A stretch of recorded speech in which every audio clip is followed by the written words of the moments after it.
لائیں کہیں کہ ہمارا رب اللہ ہے، پھر اس پر جم جائیں۔ ان پر فرشتوں کا نزول ہوتا ہے، نہ کوئی غم کرو نہ خوف، خوشیاں مناؤ جنت کی جس کا تم سے وعدہ کیا گیا تھا۔ اللہ کی ربوبیت پر اطمینان جب انسان کو ہو جاتا، میرا رب اللہ ہے، ربی اللہ، انسان کے لیے نہ کوئی کھٹکا، نہ کوئی خطرہ، نہ کوئی خوف، نہ کوئی حزن۔ جو کچھ ہو رہا ہے کس کے اذن سے ہو رہا ہے؟ اللہ کے اذن سے۔ اللہ کے اذن کے بغیر پتہ تک نہیں ہلتا۔ یہ کوئی اندھا بہرا مادہ نہیں ہے جس سے مجھے کوئی خوف ہو۔ اندھا بھینسا چلا آ رہا ہو اس سے تو ڈرنے کا ہر انسان کو ڈرنا چاہیے، نہ معلوم کس کو ٹکر مار دے۔ لیکن نہیں، اس کائنات کو چلانے والا ایک سمیع و بصیر خدا ہے، وہ جو میرا دوست ہے، میرا ولی ہے۔ اللہ ولی الذین آمنوا یخرجہم من الظلمات الی النور۔ اللہ اہل ایمان کا ولی ہے، ساتھی ہے، پشت پناہ ہے، مددگار ہے، حمایتی ہے۔ بتائیے جسے یقین ہو جائے کہ اللہ میرا مددگار، اللہ میرا محافظ، اللہ میرا پشت پناہ، اللہ میرا حمایتی، اس کے لیے کوئی خوف ہوگا؟ اس سے کوئی ڈر ہوگا؟ میں مثال دیا کرتا ہوں ایک بہت سادہ، پنجاب کے دیہات کی۔ تو بڑا چودھری ہے اور کوئی غریب کسان ہے۔ اس غریب کسان کے جانوروں کو ہر وقت اندیشہ ہوگا چوری کا، کوئی میری بھینس کھول کر نہ لے جائے، کوئی میرا بیل کھول کر نہ لے جائے۔ لیکن جس کے بارے میں یہ سب کو معلوم ہو کہ وہ جو بڑا چودھری ہے وہ اس کا دوست ہے، اس کی بچیا کو کوئی خوف ہوگا؟ اس کی بھینس پر کوئی ہاتھ ڈالے گا؟ اسے کوئی اندیشہ ہوگا؟ نہیں۔ کیوں؟ کہ وہ بڑا چودھری، بڑا اس کا یہاں کا سردار، جاگیردار، سب کو معلوم ہے وہ میرا دوست ہے، کوئی میرے خلاف اقدام نہیں کر سکتا۔ اس دنیا میں یہ چھوٹی سی بات اگر آپ کے دلی اطمینان اور سکون کا باعث بن سکتی ہے تو ذرا تصور کیجئے۔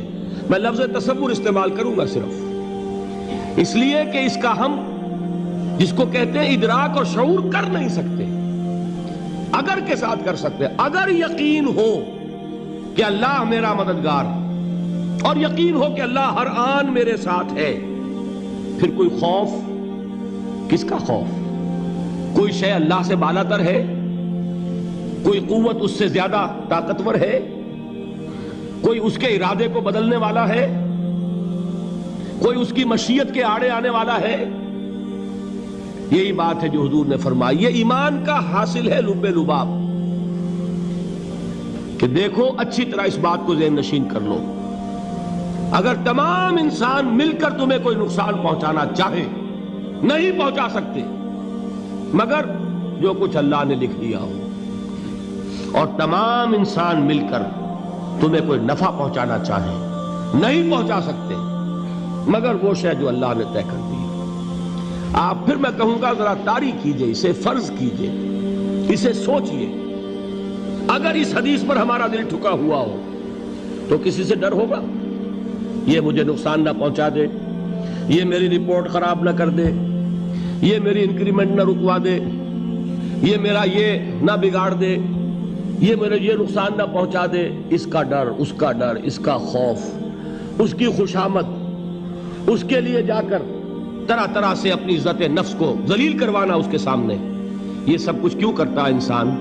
جب سمجھتا ہے کہ اس کے ہاتھ میں میرا کوئی نفع ہے، اس کے ہاتھ میں میرے لیے کوئی ضرر ہے، یہ مجھے کوئی غضب پہنچا سکتا ہے، یہ مجھے کوئی نقصان پہنچا سکتا ہے، یہ میرا کوئی کام بنا سکتا ہے، یہ میری کوئی ضرورت پوری کر سکتا ہے، اسی کا نام شرک ہے۔ جہاں آپ نے یہ سمجھا کہ غیر اللہ کے اندر کوئی طاقت موجود ہے، وہی شرک ہے۔ بتوں سے تجھ کو امیدیں، خدا سے نومیدی، مجھے بتا تو صحیح اور کافری کیا ہے؟ شرک تو یہ ہے جس پر بھی تمہیں یہ خیال ہے، کلمہ ہے یہ کلمہ سوم، لا حول ولا قوت الا باللہ، ذرا اس پر دل کو کبھی اگر آپ تصور کریں، پھر فرض کریں، دل ٹھک جائے اس پر، کوئی طاقت نہیں۔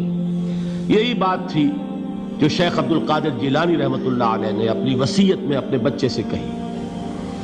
11ویں دینے والے ہیں، لیکن حضرت شیخ عبد القادر جیلانی کی وصیت اور تعلیمات کو کتنے لوگ ہیں جو جانتے ہو؟ یہ جن مقامات تک پہنچے ہیں وہ کس چیز کی بدولت پہنچے ہیں؟ انہوں نے جو پیغام دیا وہ کیا تھا؟ اے میرے بچے، جس طریقے سے قرآن مجید میں حضرت لقمان کی نصیحتیں جو ہے نقل کر دی گئی ہیں، میں یہ عرض کروں گا بالفرض اگر قرآن حضرت عبد القادر جیلانی کے بعد نازل ہوا ہوتا تو شیخ عبد القادر کی یہ نصیحتیں بھی قرآن میں درج ہوتی. اتنی اونچی نصیحتیں ہیں. اے میرے بچے، اس حقیقت کو ذہن نشین کر لے، لا فاعل فی الحقیقت ولا مؤثر الا اللہ. اس کائنات میں نہ کوئی فاعل حقیقی ہے نہ مؤثر حقیقی ہے سوائے اللہ کے. کسی شے میں کوئی تاثیر نہیں اگر اللہ نہ چاہے. آگ جلا نہیں سکتی اگر اللہ نہ چاہے. پانی ڈبو نہیں سکتا اگر اللہ نہ چاہے. زہر ہلاک نہیں کر سکتا اگر اللہ نہ چاہے.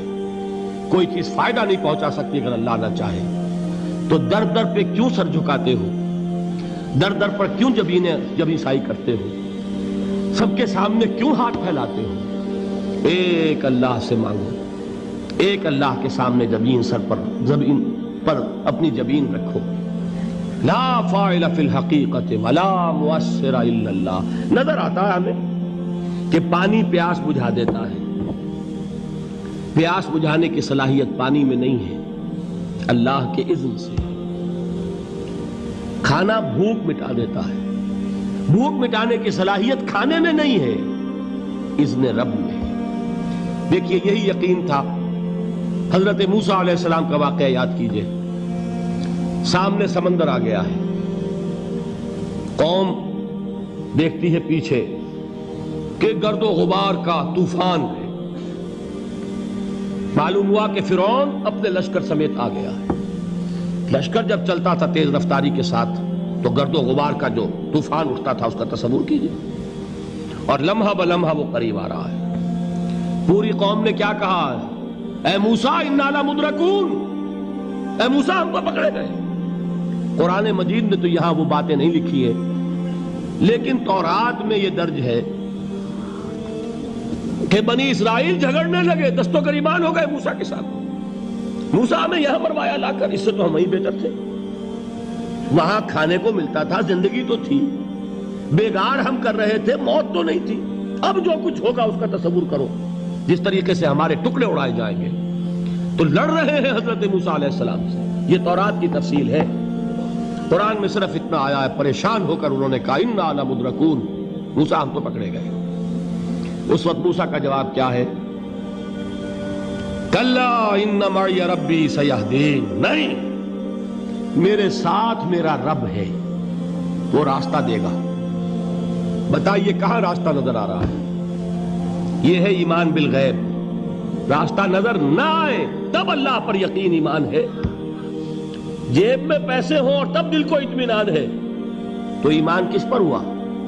پیسے پر، اللہ پر نہیں. جب وسائل و ذرائع نہ ہو اور پھر یقین ہو کہ اللہ مسبب الاسباب ہے، وہ اسباب کا پابند نہیں ہے، وہ اسباب کا محتاج نہیں ہے، اسباب اس کے محتاج ہیں. اگر یہ یقین ہے تو اللہ پر ایمان ہے. یہ نہیں ہے تو تمہارا ایمان اسباب پر ہے، وسائل پر ہے، ذرائع پر ہے، مادیات پر ہے، اللہ پر نہیں. اس وقت کہاں راستہ تھا؟ کوئی راستہ تھا؟ سمندر ہے اور ادھر سے لشکر آ گیا ہے. کلا ان معی ربی سیہدین. اب دیکھیے ایمان کہہ دینا آسان ہے، ہوا معکم اینما کنتم، جہاں کہیں بھی تم ہوتے ہو اللہ تمہارے ساتھ ہوتا ہے. لیکن اس کا یقین قائم ہو جائے تو زمین و آسمان کا فرق واقع ہو جائے.